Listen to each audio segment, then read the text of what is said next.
مشاهدينا الكرام، سلام الله عليكم. سننقل لكم الآن مباراة الريال ضد ألافيس بجودة عالية ودون تقطع.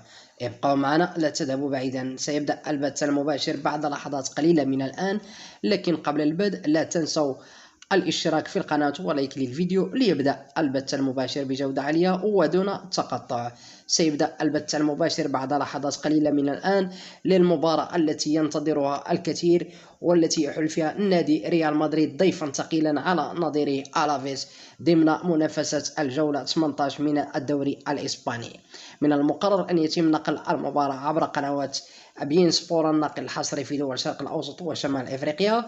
كما يمكنكم متابعة المباراة عبر قناتنا، وذلك من خلال الضغط على زر الإعجاب والاشتراك في القناة مع تفعيل الجرس للتوصل بالبث المباشر لهذه المباراة لحظة انطلاقها. فرجة ممتعة نرجوها لكم.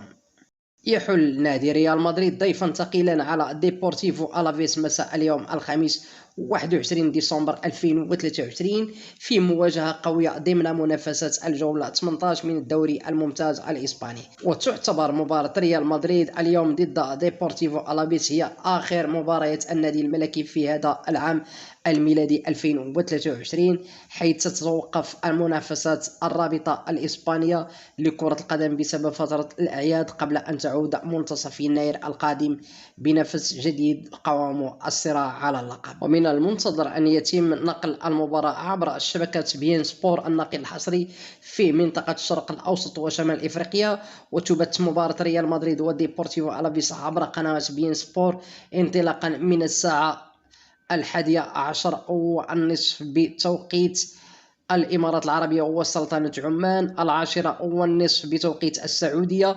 و10 على مساء بتوقيت مصر، 9:30